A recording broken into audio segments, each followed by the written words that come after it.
എന്താണ് wake up stroke? അപ്പോൾ നമുക്ക് ഈ സ്ട്രോക്കിന്റെ രോഗലക്ഷണങ്ങൾ അറിയാൻ ഞാൻ നേരത്തെ ബി ഫാസ്റ്റ് എന്ന ന്യൂമോണിക് പറഞ്ഞു തന്നിട്ടുണ്ടായിരുന്നു.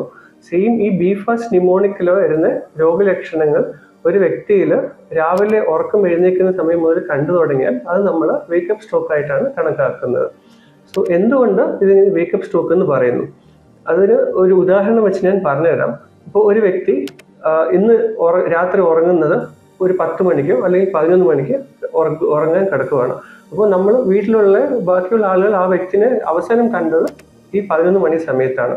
പിറ്റേ ദിവസം ഈ വ്യക്തി ഉറക്കം എഴുന്നേൽക്കുന്ന സമയം മുതൽ ഈ വ്യക്തിയിൽ സ്ട്രോക്കിന്റെ രോഗലക്ഷണം കണ്ടു തുടങ്ങി.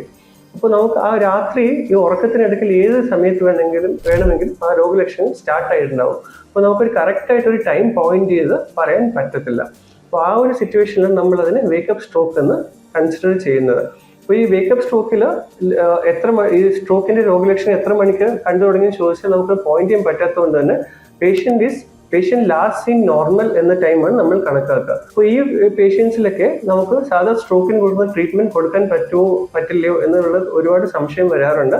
തീർച്ചയായും ഇങ്ങനത്തെ സിറ്റുവേഷൻസ് നമുക്ക് ട്രീറ്റ്മെന്റ് ഓപ്ഷൻസ് ഉണ്ട്. ഇതിന് proper imaging criterias and guide lines പറഞ്ഞിട്ടുണ്ട്. അപ്പോൾ നമുക്ക് ഇങ്ങനത്തെ രോഗലക്ഷണം കണ്ടു തുടങ്ങിയാലും പെട്ടെന്ന് തന്നെ ഹോസ്പിറ്റലിൽ എത്തിച്ചാൽ ഇമേജിംഗ് ചെയ്ത് അതിലുള്ള ഈ ക്രൈറ്റീരിയയിൽ ഫിറ്റ് ആവുന്ന പേഷ്യന്റ് ആണെന്നുണ്ടെങ്കിൽ ഡെഫിനറ്റ്ലി അവർക്കും ഈ പറയുന്ന ത്രോംബോലൈസിസ് അല്ലെങ്കിൽ ത്രോംബക്ടമി എന്ന ട്രീറ്റ്മെന്റ് ഓപ്ഷൻസ് കൊടുക്കാവുന്നതാണ്. ഇംപ്രൂവ്മെന്റ് ചാൻസസും അങ്ങനെ സിറ്റുവേഷനിൽ ബെറ്റർ ആകാൻ ചാൻസും ഉണ്ട്. സോ വേക്കപ്പ് സ്ട്രോക്ക് ആയിട്ട് എന്തെങ്കിലും ലക്ഷണങ്ങൾ വന്നാലും ഉടൻ തന്നെ ഹോസ്പിറ്റലിൽ എത്തിക്കുക, treatment at the early start ചെയ്യുക. Thank U.